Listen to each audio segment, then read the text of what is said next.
Bom dia, bom dia, bom dia, bom dia. Seja bem-vindo ao canal Desenvolvimento Humano Sustentado. É particularmente uma honra para mim receber você aqui e fico bastante feliz de saber que você está preocupado ou preocupada com a sua performance e também com o desenvolvimento da humanidade, não é mesmo? Afinal de contas, quando você melhora seu desempenho, quem ganha mais é o mundo. O mundo ganha muito e nós somos muito gratos pela sua atenção, pela sua preocupação, pelo seu desejo de melhoria contínua. Falando em melhoria contínua, que é um dos 7 hábitos do desenvolvimento humano sustentado, a gente está aqui hoje para falar da terceira perninha, ou melhor, do terceiro pilar da melhoria contínua. Se você retornar 2 ou 3 vídeos atrás, você vai observar que nós falamos de 2 pilares desse hábito da melhoria contínua. Falamos sobre o hábito da disciplina e falamos também sobre o hábito da dedicação. Hoje nós vamos falar da terceira perninha do hábito da melhoria contínua. E, na minha opinião, é a perna mais desafiadora, mais espinhosa, porque o hábito da melhoria contínua, meus queridos, ele depende de dinheiro. Sim, é o nosso terceiro D: dedicação, disciplina e dinheiro. Para que serve o dinheiro no hábito da melhoria contínua? Há quem diga serve para muitas coisas. Não são para tantas coisas assim, mas por que ele é importante e como ele pode ser melhor utilizado. Muitos de nós, quando vêm procurando por vídeos no YouTube, uma das nossas maiores ambições é encontrar dicas úteis, dicas práticas e dicas que não custam nada, não é mesmo? Por exemplo, você para assistir a nossa série de desenvolvimento humano sustentado, tudo que você precisa ter é acesso à internet. Financeiramente você não custeia esse vídeo, não é mesmo? E talvez seja essa uma das razões que faça você inicialmente parar para assistir e acompanhar o canal. Entretanto, quando a gente fala de alta performance, algumas coisas precisam ser repensadas. E uma dessas coisas é certamente a nossa relação com o dinheiro. Bem, o pano de fundo que nós vamos trabalhar na nossa relação com o dinheiro é a noção de reinvestimento. Já vou até avançar, olha, nós poderíamos partir de um nível um pouco mais primário ou um pouco mais fundamental, que é falar sobre o investimento. Mas eu tenho a impressão que você já está calejada de saber, você já está calejado de saber que quando se pensa em carreira, quando se pensa em desenvolvimento, o investimento é uma condição sine qua non. Sem investimento não há progresso, não é mesmo? Seja investimento de tempo, seja investimento de dinheiro.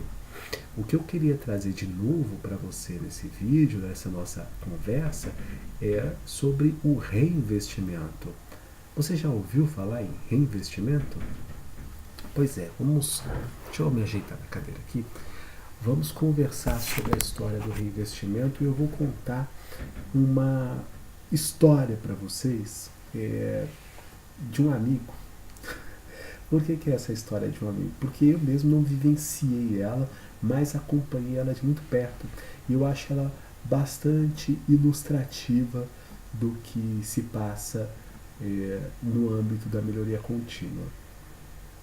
Esse amigo estudava para o concurso da carreira diplomática, só que ele não era uma pessoa de posses financeiras nem medianas, sabe? Ele realmente vivia numa situação de escassez, assim, fazia conta mesmo, sabe? Orçamento pesado, duro. E quando você pensa na carreira diplomática, logo de largada, de partida, assim, você sabe que alguns investimentos são fundamentais. Livros, professores, tempo, né? Afinal de contas, se você trabalha, você tem menos tempo, enfim. Há toda uma conjuntura que vai te demandar algum desembolso financeiro. É pouco provável que você seja aprovado num concurso dessa magnitude, por mais competente que você seja, sem um investimento financeiro pesado. E esse amigo não tinha esse dinheiro. E ele não era negro, né? Então nem contar com o subsídio da Bolsa de Ação Afirmativa do Ministério das Relações Exteriores ele poderia. E, no entanto, ele é diplomata hoje. Ele é diplomata. E a pergunta que não quer calar é como ele investiu e como ele fez. Ele usou um princípio que eu considero, claro, não é um princípio que ele inventou, é um princípio científico da administração, mas onde ele foi muito feliz. Ele usou a avaliação do Pareto, né, do 80-20. Uma vez que ele tinha poucos recursos, ele fez um diagnóstico, inclusive eu o ajudei a construir o diagnóstico do perfil dele, do background, enfim, da, da situação, né, da fotografia, digamos, que ele tinha naquele momento, e ele decidiu investir em 20% das necessidades dele para aumentar o desempenho objetivo na prova. Ou seja, ele tinha uma série de lacunas na preparação para fazer, mas ele decidiu que, em função dos recursos serem escassos, ele pegaria esses recursos e apostaria em 20% do que ele realmente precisava melhorar. Ele precisava melhorar em vários segmentos. E ele foi bem sucedido. O que significa ser bem sucedido? Ele usou o recurso escasso que ele tinha, algum recurso é preciso, ele usou nesses 20%, no caso dele, ele apostou todas as fichas num curso de inglês e a nota de inglês dele levou ele para aprovação. Incrível, né? Ah, César, mas você não está querendo dizer que ele não fez outros cursos. Sim, ele fez outros cursos. O que ele utilizou como estratégia foi o investimento financeiro. Nos outros cursos, nas outras áreas, ele investiu mais tempo do que dinheiro. Afinal de contas, ele realmente estava numa situação difícil. Mas ele fez esse cálculo, né, dos 20%. Isso não é reinvestimento, tá? Isso não é reinvestimento. Isso é o pilar do Pareto. Ou seja, você faz o seu diagnóstico e você joga as suas fichas em 20% daquilo que você precisa melhorar, tá? Há quem diga que isso tem um impacto em 80% do seu resultado. Tudo bem? Então, você pode fazer o seu diagnóstico, você pode pedir para uma outra pessoa fora de você, né, que não seja você, fazer o seu diagnóstico para que você eventualmente possa identificar os seus 20%, seja na sua preparação para a carreira diplomática, seja no seu relacionamento afetivo, seja no seu relacionamento de trabalho, não importa. Importa que o diagnóstico precisa ser bem feito para você investir nos seus 20%. Tudo bem? César, o que é o reinvestimento? O reinvestimento acontece quando o resultado desejado não chega. O reinvestimento acontece quando o resultado chega, mas você fez uma perspectiva aquém daquilo que ele poderia alcançar. Vou dar um exemplo.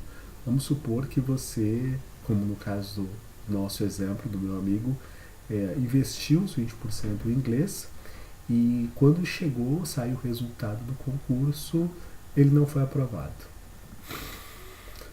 Nesse cenário, o reinvestimento faria com que ele pegasse novamente o recurso e reinvestisse novamente 20%. Agora não mais no inglês, uma vez que o inglês deixou de ser o calcanhar de Aquiles, mas numa segunda disciplina, ou num segundo calcanhar de Aquiles. Às vezes o calcanhar de Aquiles nem é uma disciplina, né? Às vezes é uma questão emocional, às vezes é uma questão material, né? Enfim, fazer um novo diagnóstico e aplicar os 20%. Então, é o que a gente chama de reinvestimento. Os primeiros 20% foi no inglês. Pô, o resultado não deu. Tá, vou reinvestir 20% num outro setor para atingir aquele meu objetivo. Tudo bem? Aí eu vou lá e pum, 20% novamente. Isso é reinvestimento, tá? Vamos supor, nesse mesmo exemplo, que ele tivesse alcançado o resultado que ele se colocou como meta, mas ainda assim esse resultado estivesse aquém da prova, do resultado desejado ou aquém do que poderia ser alcançado.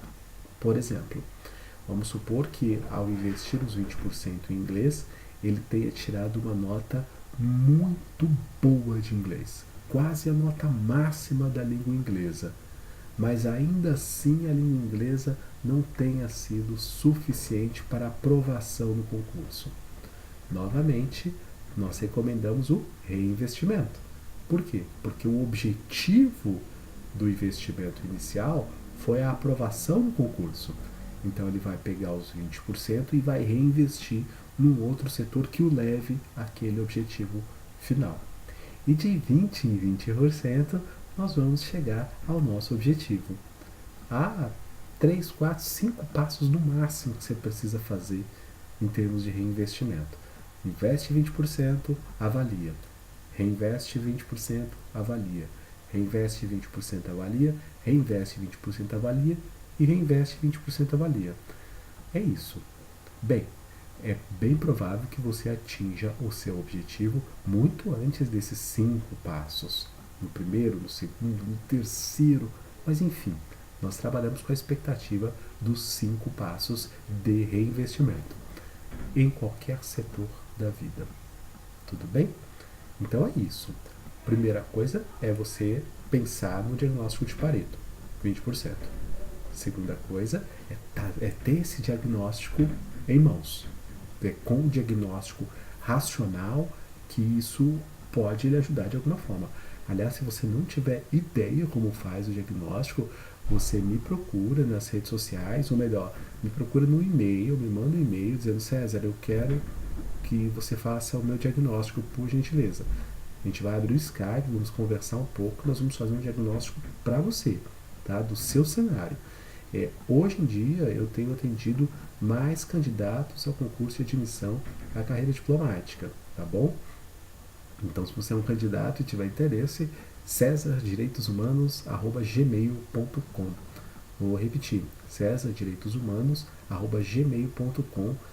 Me manda um e-mail, pede o diagnóstico e a gente vai conversar um pouco, tá? E eu vou tentar lhe ajudar nesse sentido, mas é fundamental que você o faça e se programe para investir em 20% apenas das suas necessidades.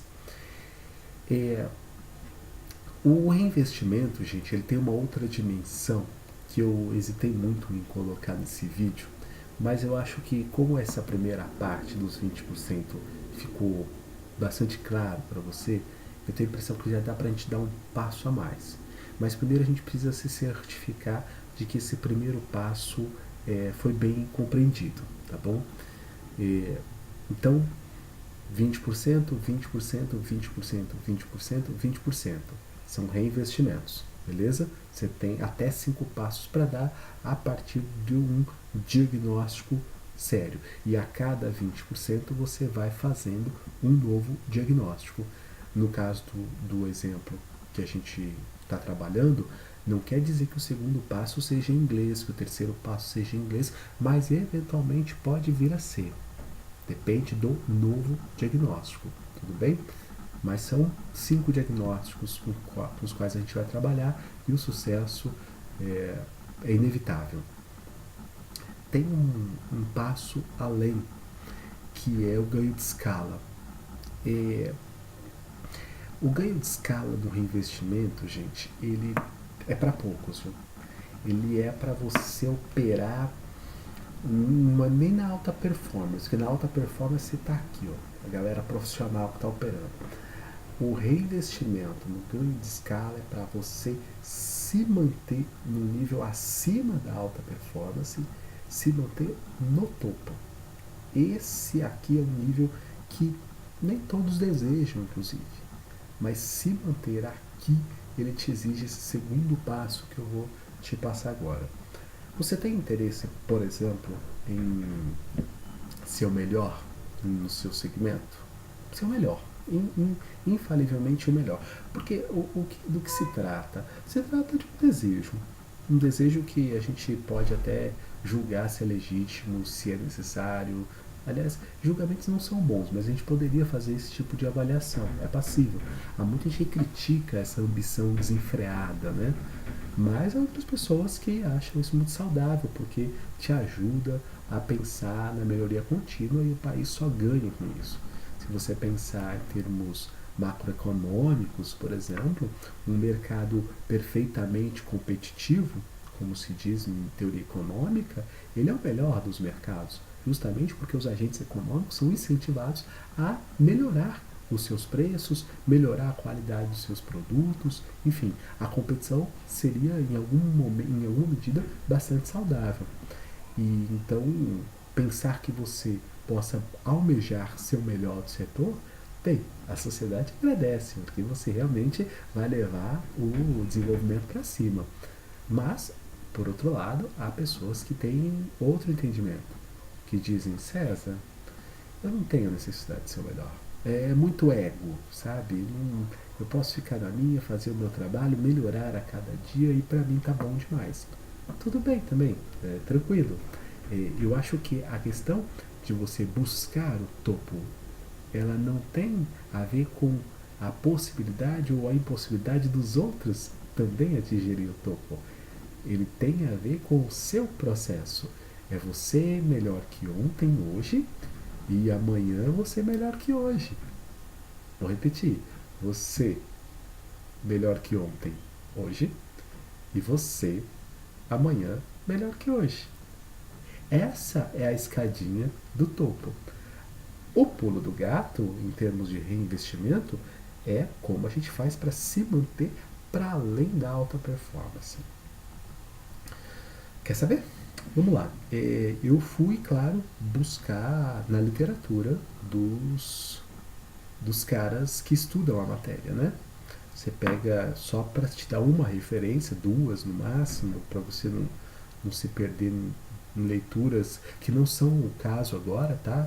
Vai chegar o momento, mas você pega um cara como Napoleon Hill, que é o mestre dessa ciência do sucesso. Você pega um outro cara que é o Brian Tracy, também um fera. O Anthony. É, Anthony. Me fugiu o nome dele. Mas enfim, aquele grandão, alto, com uma cara enorme. Não Anthony Giddens, não. Enfim, gente. Napoleon Hill, Brian Tracy e Anthony alguma coisa, me fugiu o sobrenome dele. Mas são caras que pensam essa questão do topo e da permanência no topo. O que você vai fazer? Além do reinvestimento dos 20%, você vai afunilar a sua necessidade. Como assim, César? Afunilar a necessidade? Bem, vamos usar o exemplo do caso do meu amigo candidato à carreira diplomática que investiu os 20% no inglês. Para você ir ao topo, ele teria que avaliar qual a parte do inglês que ele precisa investir novamente. O segundo passo. E aí o segundo passo, ele não sai do inglês, entende? Ele permanece no inglês numa parte específica da língua.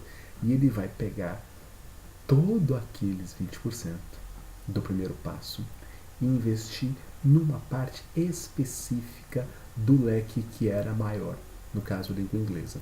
Então vamos supor que ele fez o primeiro investimento de 20%, depois ele quer ir para o topo. Ele falou assim, olha, não basta ser aprovado não, eu quero ser aprovado e quero ser aprovado em primeiro lugar do concurso. Ele vai pegar os 20% para o segundo passo e vai ver onde em inglês ele pode melhorar. Vamos supor que seja vocabulary, ou sei lá, vamos supor que seja collocation, né? Aí ele vai pegar esses 20% e fazer um curso só sobre collocation. Entendeu? Vamos supor que ele fez o primeiro passo de 5% em inglês. Olha como a coisa fica refinada, hein, gente? Ele deu o primeiro passo, 20% em inglês, e melhorou muito o nível de inglês dele. Só que ele quer ser o primeiro colocado. E o primeiro colocado exige alguns exercícios. Ele vai fazer o segundo investimento num item dentro daquele primeiro investimento e vai jogar todos os 20% ali. Então, no caso, em inglês, o primeiro passo. Segundo passo, collocation, que é um aspecto, uma matéria, uma disciplina, uma área da língua inglesa. Ou ele poderia investir em tradução, ou ele poderia investir em versão, ou ele poderia investir em composition. Enfim, o que ele precisaria é afunilar o seu investimento e usar todos os 20% dele. E no terceiro passo, César, o que faz? Ele afunila mais? Não, ele não afunila mais. Como a gente diz, tensão e relaxamento. No terceiro passo, aí ele volta. Aí é como se fosse, não é um passo para trás, mas é um passo em outra área. Isso tudo vai depender do diagnóstico, mas ele precisa chegar no segundo passo do topo, no segundo passo do reinvestimento dentro da área, entendeu? Então, olha, inglês collocation, volta. Sei lá, história do Brasil, império, volta. Economia, câmbio, volta. Entendeu? Política internacional, Brasil-China, volta. Imagina um curso só sobre relações bilaterais Brasil-China, você investir os 20%. É disso que se trata para ficar no topo. No final das contas, você vai fazer 2 passos com os mesmos 20% que você tinha, tá, gente? É que são passos encadeados. Você vai fazer 2 passos em cada segmento. Você vai, mais volta.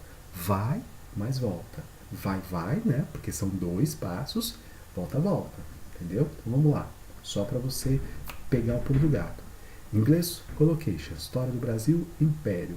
Economia, câmbio. Política internacional, Brasil-China. Entendeu? Você está sempre voltando. Isso vai te colocar aqui. Queridos, é preciso ter alguma paciência, alguma estratégia para você chegar e se manter no topo. A paciência, ela é oriunda da certeza de que você sabe o que você está fazendo. Então, quando você estiver estudando lá collocation, que é um assunto específico, ou você estiver estudando Brasil-China, você fala assim, puxa, mas se eu olhar para todo o edital do concurso, eu estou estudando aqui a formiguinha do edital. Tudo bem que o Brasil-China está longe de ser formiga, mas perto do edital como um todo, né? Brasil-China talvez não seja tanto, né? E você fala, nossa, eu vou investir aqui 15 dias, 20 dias, um mês nisso aqui. Poxa, bem, se você souber o que você está fazendo, se esse pedacinho aqui for uma estratégia dos 20% das nossas idas e das nossas vindas, go ahead. Go ahead porque você está jogando no topo. Você não está competindo mais para ser aprovado no concurso. Você está competindo a partir de agora para ser o primeiro colocado. Quem compete para ser o primeiro colocado tem uma estratégia diferente de quem compete para ser aprovado, tá? Não estou dizendo que um objetivo é melhor do que o outro. Não estou dizendo isso. Estou dizendo que são estratégias distintas. A estratégia de ser aprovado em primeiro colocado tem uma vantagem, na minha opinião. A vantagem é de que, se a estratégia eventualmente não for muito bem executada e alguma coisa der errado, você cai no grupo dos aprovados. Mas você não cai na reprovação, entende? Vamos supor que você adotou uma estratégia para ser o primeiro colocado. Se alguma coisa der errado, você vai ser o segundo, você vai ser o terceiro, você vai ser o quarto, o 10º, mas você está no grupo dos aprovados, entende? Se você adotar a estratégia para ser aprovado e a sua estratégia, por alguma razão, não for bem executada, você cai nos grupos dos não aprovados. Entenderam o prejuízo ou o desafio? Porque aí te obriga a reinvestir os 20%, te fazer os próximos passos do diagnóstico. Enfim, é uma questão de escolha. Esse canal ele está montando, como vocês sabem, o curso, né, Como Ser Diplomático. E a proposta do curso Como Ser Diplomático é uma proposta baseada na segunda estratégia. É claro, se alguém me procurar e falar assim, não, César, eu queria que você me acompanhasse para nós desenvolvermos tão somente a aprovação. É tranquilo também. Não estou dizendo que é melhor, insisto, não estou dizendo que uma estratégia é melhor do que outra, mas eu fico mais seguro de te sugerir a preparação para ser o primeiro colocado exatamente sabendo que você quer ser aprovado.